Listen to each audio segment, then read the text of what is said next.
ರೇಣುಕಾಸ್ವಾಮಿ ಕೊಲೆ ಕೇಸ್ನಲ್ಲಿ ಎಸ್ಐಗೆ ಸಂಕಷ್ಟ ಎದುರಾಗಿದೆ. ಪವಿತ್ರ ಗೌಡ ಮೇಕಪ್ ಮಾಡಿಕೊಳ್ಳೋದಕ್ಕೆ ಅವಕಾಶ ಕೊಟ್ಟಂತ ಹಿನ್ನೆಲೆ ಈ ಪ್ರಕರಣದಲ್ಲಿ ಎಸ್ಐಗೆ ಸಂಕಷ್ಟ ಎದುರಾಗಿದೆ.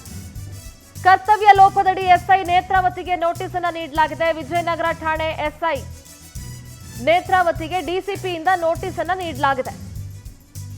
ಪವಿತ್ರ ಗೌಡನನ್ನ ಸ್ಥಳ ಮಹಜರ್ ಮಾಡೋದಕ್ಕೆ ಕರ್ಕೊಂಡು ಹೋದಾಗ ಜೂನ್ 15ನೇ ತಾರೀಕು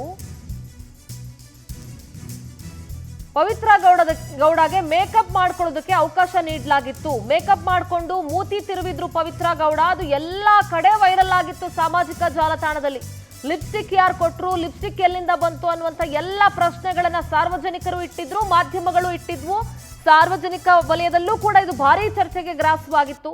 ಜನಾಕ್ರೋಶ ಎದ್ದ ಬೆನ್ನಲ್ಲೇ ಎಸ್ಐ ನೇತ್ರಾವತಿಗೆ ಡಿಸಿಪಿ ನೋಟಿಸ್ ಅನ್ನ ಕೊಟ್ಟಿದ್ದಾರೆ. ಏನಕ್ಕೆ ಪರ್ಮಿಷನ್ ಕೊಟ್ರಿ ಮೇಕಪ್ ಮಾಡ್ಕೊಳ್ಳೋದಕ್ಕೆ, ಲಿಪ್ಸ್ಟಿಕ್ ಹಚ್ಕೊಳ್ಳಕ್ಕೆ ಏನಕ್ಕೆ ಬಿಟ್ರಿ?